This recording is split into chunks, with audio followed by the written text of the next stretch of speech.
Martha Pierece, and she is the audience development, head of audience growth, rather, at ATTN.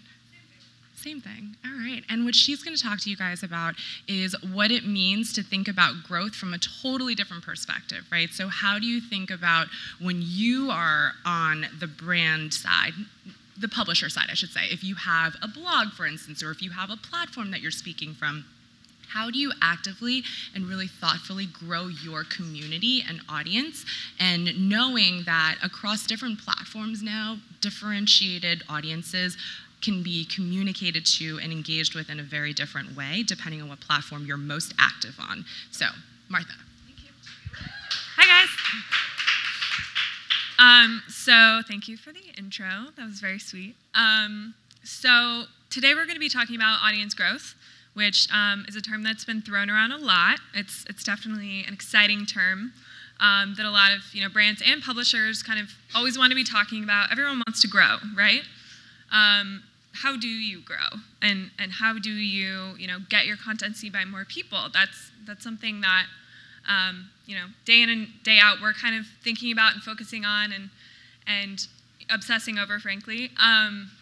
So first, I want to tell you about ATTN, and then I kind of want to tell you about what we're doing and how we're attracting new people. So ATTN is a video-first company. You guys may have seen some of our videos on Facebook.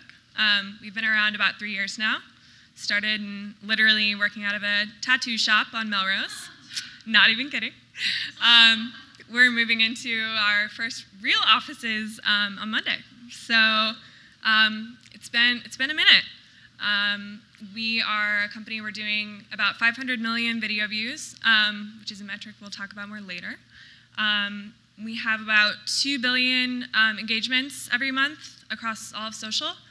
And we also have something that's not included in here. We have the best average views per video of any media player in the industry, according to a video analytics platform called Tubular Labs. So while that's all great, what does that actually mean, and how do you basically get to a place where you're getting a lot of eyeballs on your content? So the way that I sort of think about growth is the ability to get people to view your content and return back. But as importantly, the ability to get people to share the content because they care about the content, because they self-identify with the content, and then for those people to also become fans of the brand or the publisher or you as a creator. So, I mean, really, how do you get people to come back to view your content, to really be engaging with your content? Well, Maya hinted at this, well, but a big part of it really starts with, what is your content strategy? So ATTN's a brand, we're obviously video first. We have been video first for about 2 years now. Had a little bit of written content in there, and then we realized, video was the best way to be able to tell our stories. And the stories that we're telling are really narrative-based. They oftentimes include an influencer. Some of the influencers we've worked with recently include Carly Kloss, Zoe Deschanel, Jessica Alba. And those people are working with us because they themselves have their own personal stories that they want to tell. And they want to align with a brand that is telling stories about the world and giving context to social issues and really just to the changing climate that we all live in. Again, growth happens when sort of you see your audience sharing that content with other people. So on Instagram, that could be someone tagging a friend in a post. We've all done that probably.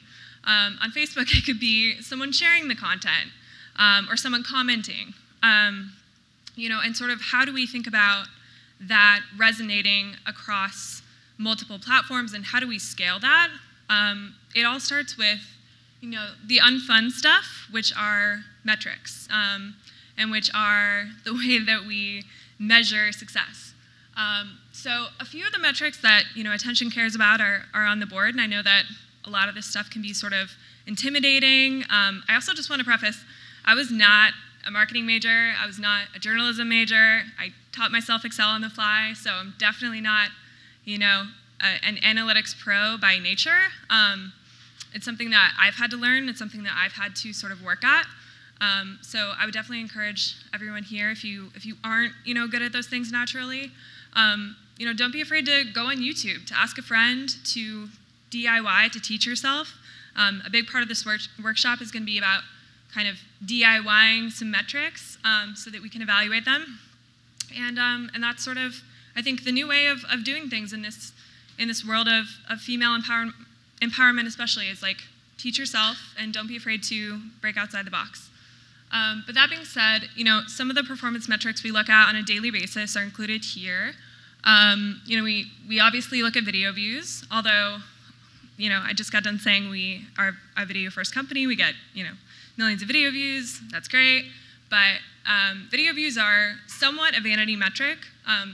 Facebook counts views after 3 seconds. So while that's great, and it's definitely a measure of, the appetite, the aptitude for someone caring about your content, it's not the only metric. So we also care about how many people are we actually reaching versus how many people converted to be a view. We care about unique viewers, so how many of those people are new.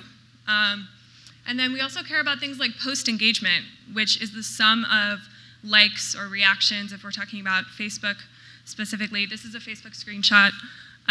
We care about comments, we care about reactions, and we care about overall sentiment. And of course, we care about who we're reaching. We don't have, a majority audience in any one category. This particular screenshot shows that on one video, we reached, a top audience of women 25 to 34 who live in California, which is probably most of us. But that's just one snapshot. So we also, in defining kind of who we want to reach, we think about the fact that because our content is so diverse, we produce content about everything from the environment to mental health to criminal justice. So, my mom, who lives in Illinois, can view our videos the same as my friends who live in California, the same as a friend who lives in London. So that's kind of the beauty of our stuff. So we're also going to talk about, what metrics do matter. It's important to define that for your personal brand.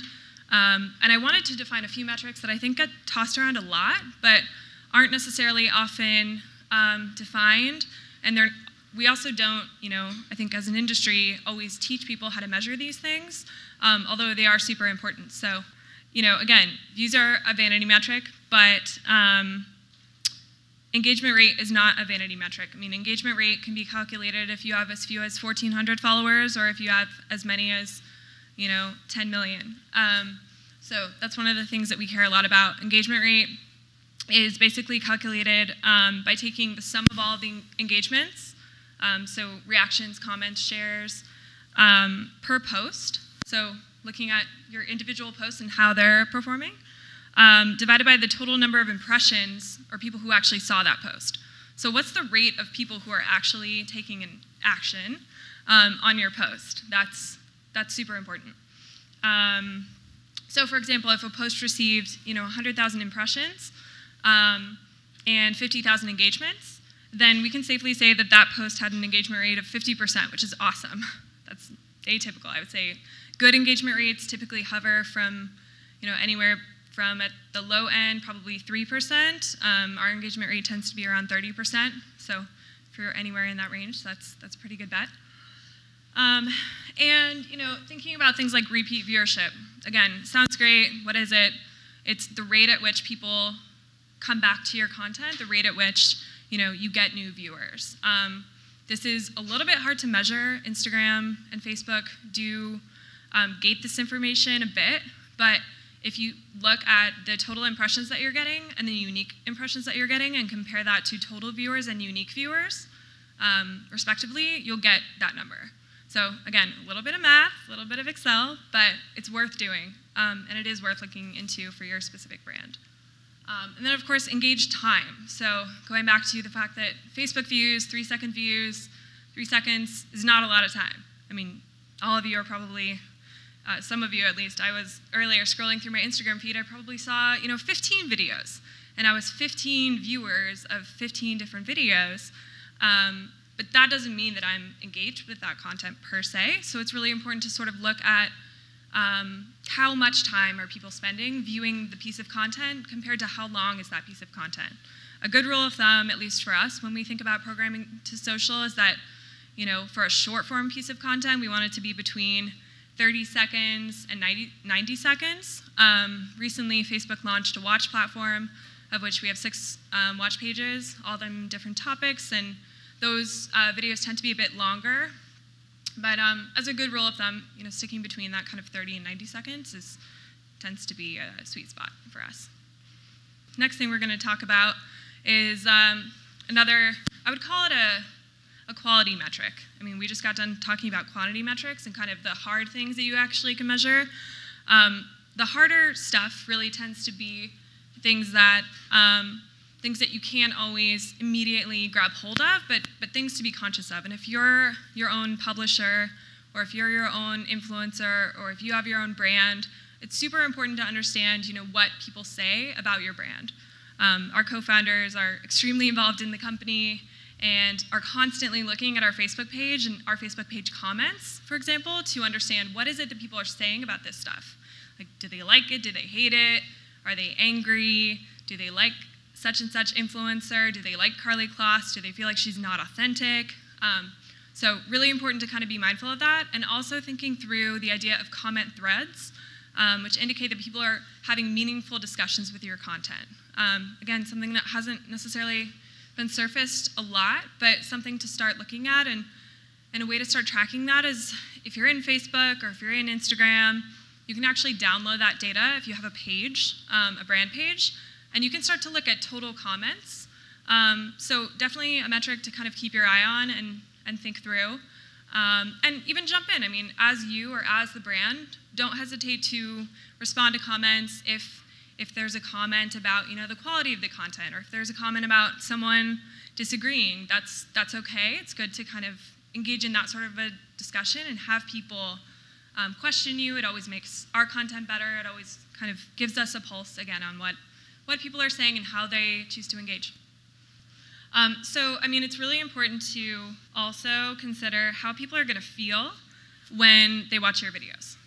So there's kind of 2 things that, and when I say watch your videos, for those of you who don't necessarily have the capability to do video production, that's okay. I mean, this can be applied to anything from posting a photo to producing a written article. For us, we are constantly thinking about video, but this can apply to any piece of content, really. So before we actually publish a video, we tag it, and this goes back to metrics and tracking, but we're always kind of looking at it through a range of filters, things like topic, things like time of day that we're publishing, things like sentiment, so how are people going to feel when this piece of content is published? Is this something that's going to uplift them, inspire them, or is this something that's going to be hard-hitting and it's going to be maybe a piece of news that is not the most fun necessarily to consume, but will make them smarter, will make them more aware of what's going on around them. So we're tagging it, and that data provides information about other data points, like the video topic, which can inform future content. So, for example, if we know that environment content does well with a positive spin versus a negative spin, then that's a good direction to go forth with the next video. So kind of thinking about not only what is it, but how are people going to respond to it, and how does emotion kind of change that dynamic. And then also before any video publishes, we do a boring test, which, yeah, funny. But so it's literally our co-founder, I think it was my second day working at Attention, he said, okay, you're going to sit down, you're going to watch this video, and you're going to tell me when you get bored or when you think that it's just, you lose interest. And I was like, okay. And it happened probably like 15 seconds in. But that's something that we still do to this day because so many people are blindsided by their own content bias. Like when they're creating content, they think, this is great, like this is a great post, everyone's gonna love this because they think that everyone sees the world or experiences the content the same way that they do. And the reality is that's not true. People can be viewing the content on their laptop. You might be on your mobile or vice versa. They might be scrolling through their feed, their Facebook feed newly on an Apple TV, which is something that is increasingly happening with our viewers and just with the way that content's moving. So, really force yourself to be self-critical and have an eye for for content, and ask your friends. Have a group of critics that will be honest with you and will look at your content and help you sort of delve into ways that you can improve, always. So a couple of other things that I wanted to touch on, and again, a lot of these are sort of harder to measure right off the bat, because a lot of them, like Maya and like you hinted to, are sort of, they're communities within communities, really. And a super, I think, interesting and new way to start to think about cultivating your audience beyond just like your Instagram feed or your Facebook feed or your Twitter feed is the idea that you can create a more customized experience for your audience. So a big thing that we've been leaning into recently is Facebook groups, which is one option for a micro community. Certainly that could be taken offline too. I mean, maybe it's a meetup group that you organize that feels exclusive or custom, but Facebook groups have been exploding. I mean, my feed is now full of Facebook groups because I engage with them a lot. But they're definitely, a big place where content's getting shared, both between friends and just people sort of finding new networks and new ways to connect. Facebook's really prioritizing them in newsfeed, so it's definitely a big sort of option that you should consider. And it's also a good kind of testing ground for anything that you would put out into the marketplace more broadly. So definitely consider kind of thinking about a micro community. One example of not a community per se, but a page that we're actually starting to transform into a community, a group, is this page that we launched, which was called America Versus, which was actually born out of a sort of SEO experiment, search engine optimization. Back when we were still producing a lot of written content, so this is like 2+ years ago, we noticed that people were really searching for difference between Germany and the US student debt, or difference between Tokyo subways and New York City subways. And we were like, that's interesting. Why are people searching for such specific topics? And it's because our world is so increasingly mobile and people are so transient. People love to travel. Our generation loves to travel. So we actually started producing video content comparing and contrasting our world, the US, versus other cities and countries. And it took off not as a series, but as a series of one-offs. So one video I remember we did was the difference between Japan and America school lunches, and sort of compared it with various visuals. It was about a 60-second video. In 3 days, it had 65 million views. And the engagement rate was, crazy. So from there, though, we took it and we said, we have 25 videos about America versus the rest of the world. Why don't we make this into a page where people could consume that content, in theory, all at once, or really just have kind of a hub for that content? So we launched this watch page a month ago, and it has 1 million followers. And people have literally messaged us asking us to start a group where people from other countries and people from America can actually connect because of some of the discussions that they're having in those comment threads, and because of what they're learning. So they want to kind of talk to others and really develop more of a community, which is honestly amazing. And we get ideas from our audience all the time, but that's certainly one that we've taken seriously, and we're starting to build a group around it. We've talked a lot about growth. Growth is certainly a means to developing any strong business. And it's not, it's not a end destination.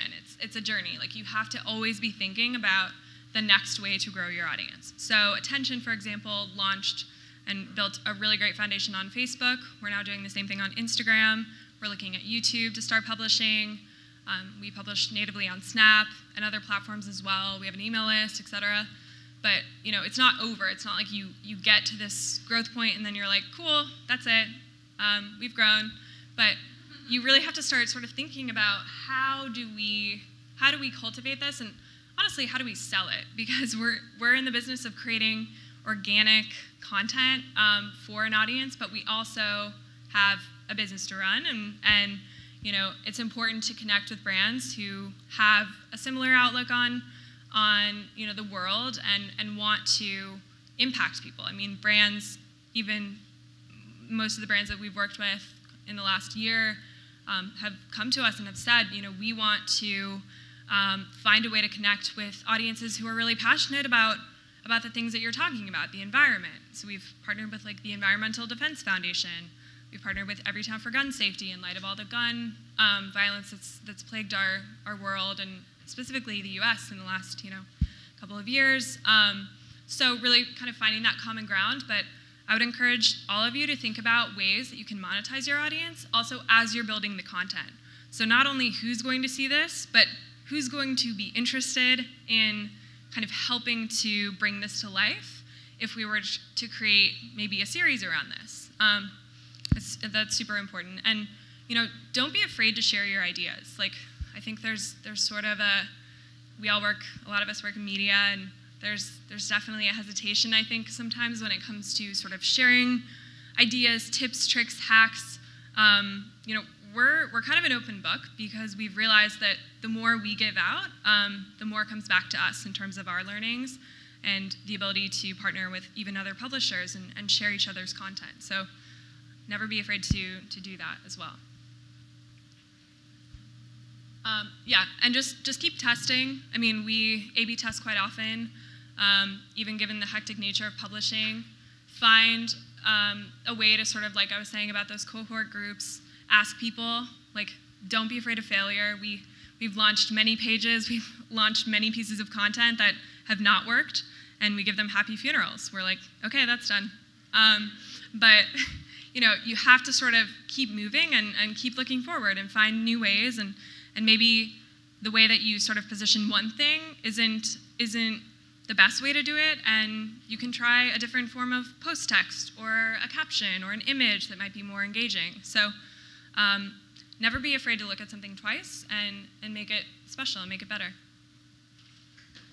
Should we take questions now?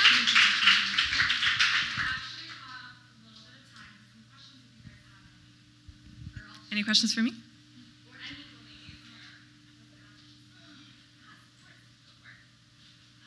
Hi.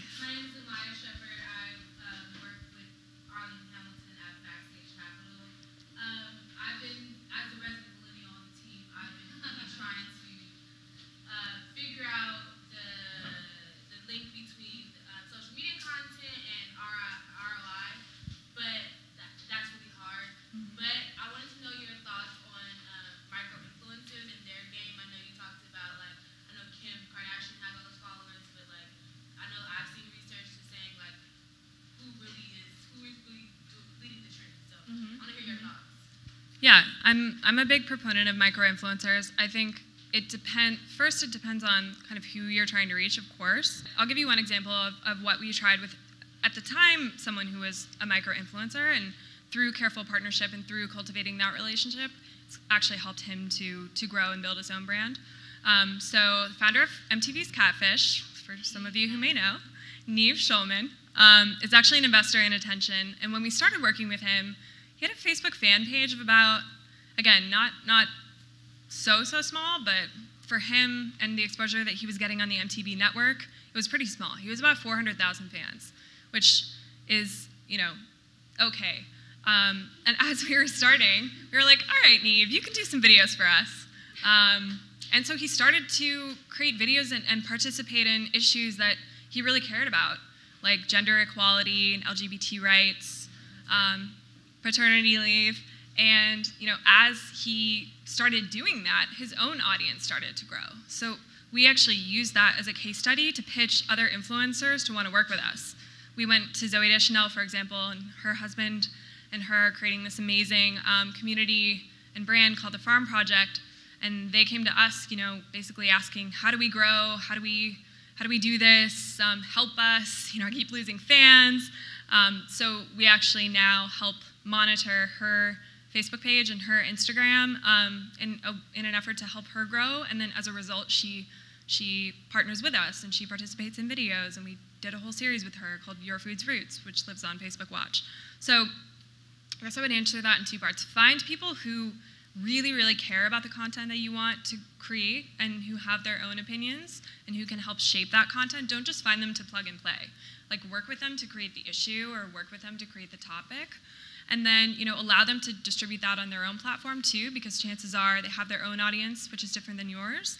And chances are they will grow as a result. We've worked with, smaller individuals too, but I just think the Neve example is interesting because he's now, I think he has like 5 million fans on Facebook. So to go from there to there is pretty significant.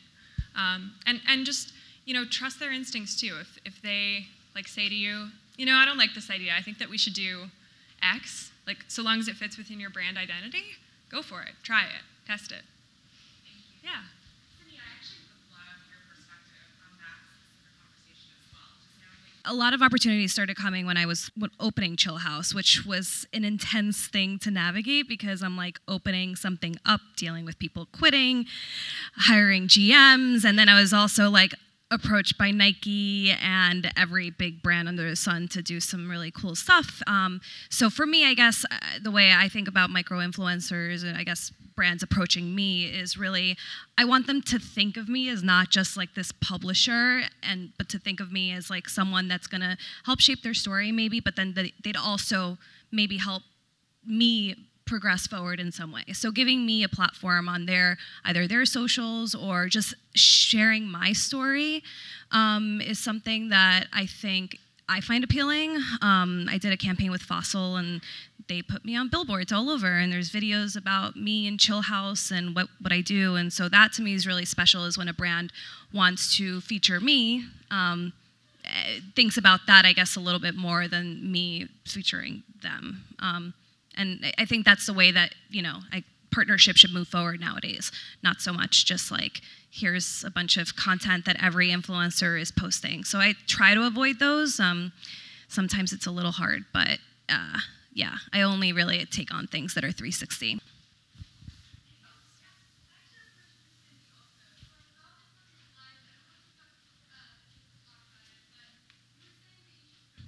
I did. So Chill House, I started the Instagram account probably like 7 months or almost a year. Like almost maybe even a couple months into conceptualizing it, I started it right away. So I think that's really important. Like if you have an idea and you're like, I have a name for it, just start going. That concept may change a little bit throughout, but identifying the brand is super important from the get-go. And for me, I think, it helps start a fan base. We probably launched with about like 7,000. I don't know how much I put on there. Around a few thousand, whatever. And they were all really excited to learn what we were opening, and they were already like ready to come into the doors. So for me, that was the first time I've ever done that, and I was like, that's really, that's something that every person should do with their brand moving forward. Yeah.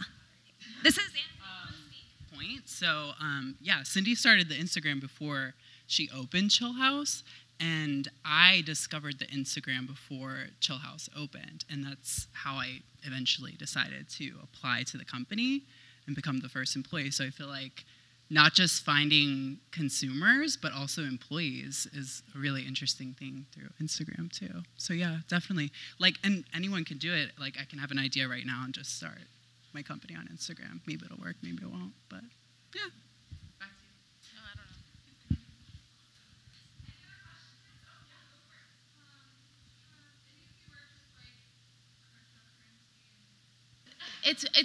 It's really hard. So we have 6 million followers on Instagram, and we just launched the Tastemade store last June, and we got denied twice because we had knives in the store. Like we were selling kitchen knives, and those are off limits. Like there's a lot of small print in there. Yeah, so you should actually work with your Shopify rep to get it sorted out through Instagram. They can help you. Yeah, it's trickier than it probably should be, but if you can find an Instagram contact, maybe just troll LinkedIn, but otherwise your Shopify rep should be able to sort it out for you. They did for us. They did it for you? They figured it out? It was the knives. And then what? It was literally like, just take the knives out. So we deactivated it from the portal, from the like Shopify Instagram connection.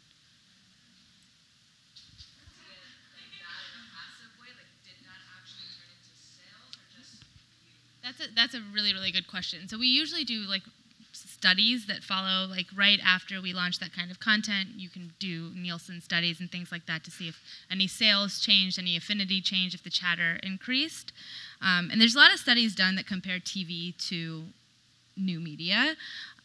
It did work. People were purchasing more LOB, and it was around Black Friday, Cyber Monday, so the data is never perfect in those instances, especially because our video at least on social is not shoppable. You can't click on the video and then go buy it. Instagram is only stills. But I think that, at least in my mind, when you're watching Gossip Girl or anything on television, you can't interact with it, right? You can't like shout at the TV. Nothing's tagged. You don't really know how to like get into that. When you're on social, if somebody asked in the comments, where did those boots come from? Somebody from our team would have immediately responded and said, here's a link, go buy it. So immediately, like from that medium forward, you're already in a more engaged environment because you can talk to somebody. There's literally somebody behind the video that's there to engage with you, whereas on TV, you're just talking to the wind. Ain't nobody answering you when you're watching an ad on TV.